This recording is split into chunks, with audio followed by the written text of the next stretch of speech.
Welcome to day 4 of our September Scripture Challenge. Today we are going to take a look at Genesis chapter 6 verse 9 through chapter 8 verse 22.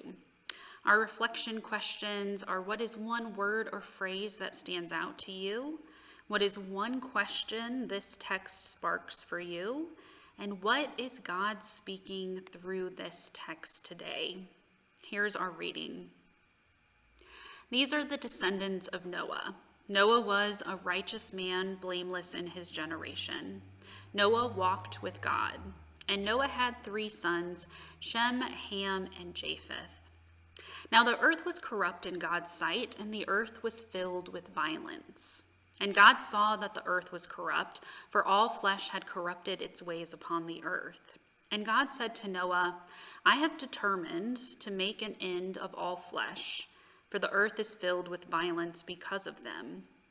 Now I am going to destroy them along with the earth. Make yourself an ark of cypress wood.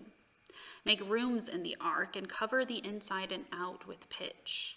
This is how you are to make it. The length of the ark, 300 cubits. Its width, 50, and its height, 30 cubits.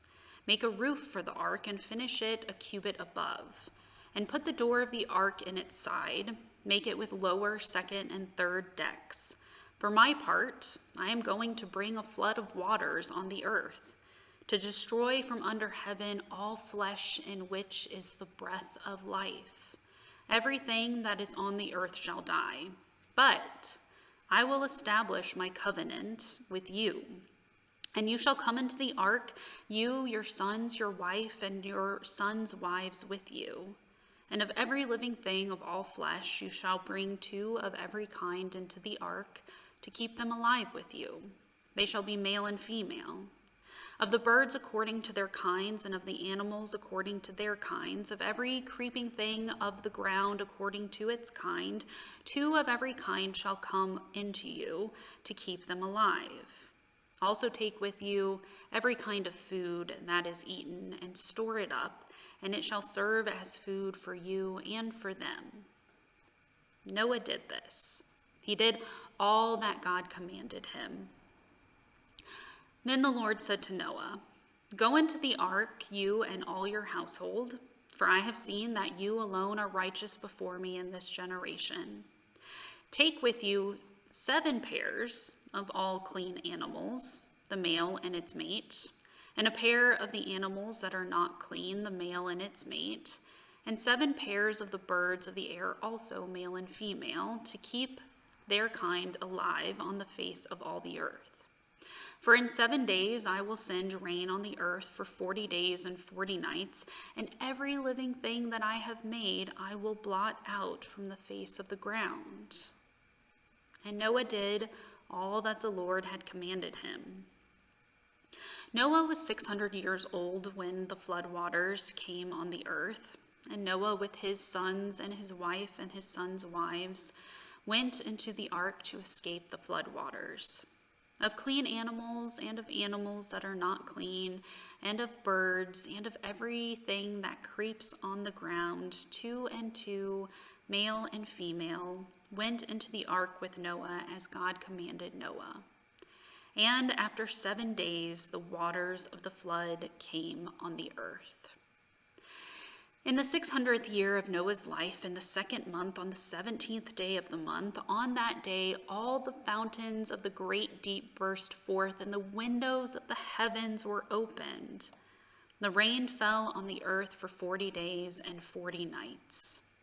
On the very same day, Noah with his sons, Shem, Ham, and Japheth, and Noah's wife and the 3 wives of his sons entered the ark, they and every wild animal of every kind, and all domestic animals of every kind, and every creeping thing that creeps on the earth, and every bird of every kind, every bird, every winged creature.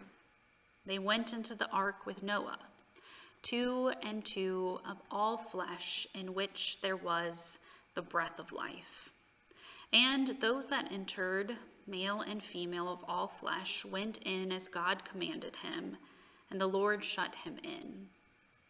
The flood continued for 40 days on the earth, and the waters increased and bore up the ark, and it rose high above the earth. The waters swelled and increased greatly on the earth, and the ark floated on the face of the waters.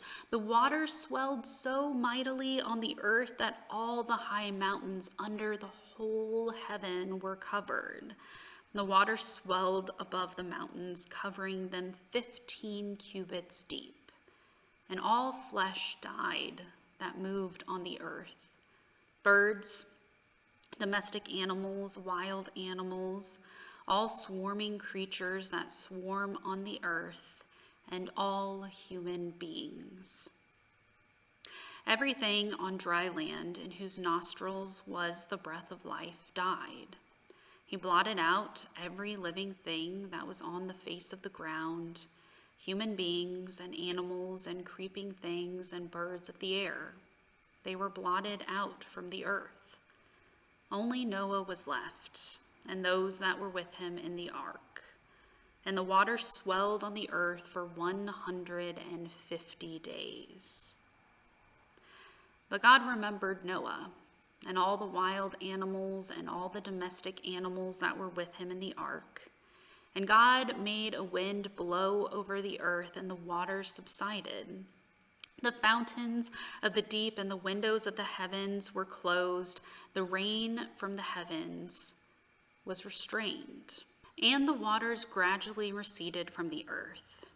At the end of 150 days, the waters had abated.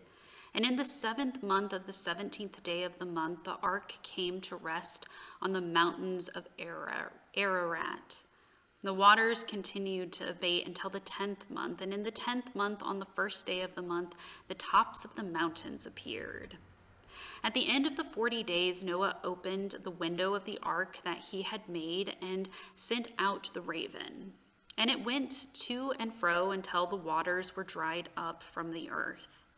Then he sent out the dove from him to see if the waters had subsided from the face of the ground. But the dove found no place to set its foot, and it returned to him to the ark, for the waters were still on the face of the whole earth.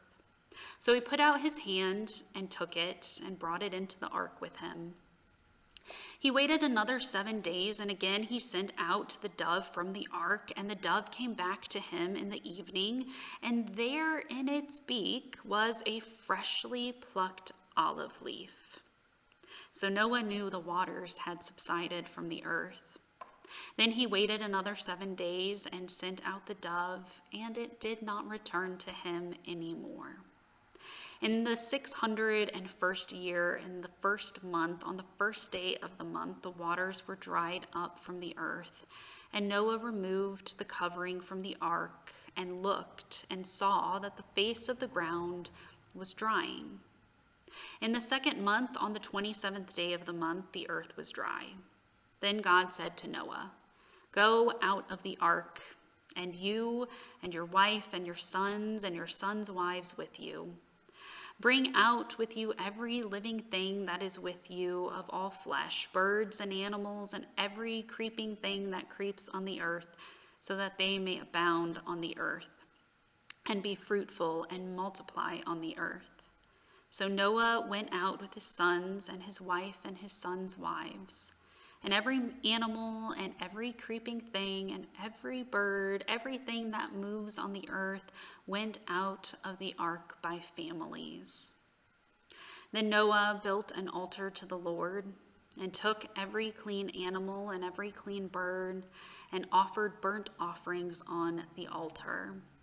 And when the Lord smelt the pleasing odor, the Lord said in his heart, "I will never again curse the ground because of humankind, for the inclination of the human heart is evil from its youth. Nor will I ever again destroy every living creature as I have done. As long as the earth endures, seed time and harvest, cold and heat, summer and winter, day and night shall not cease." Our reflection questions are: what is a word or phrase that stands out to you? What is one question this text sparks for you, and what is God speaking through this text today? Feel free to leave your reflections in the comments.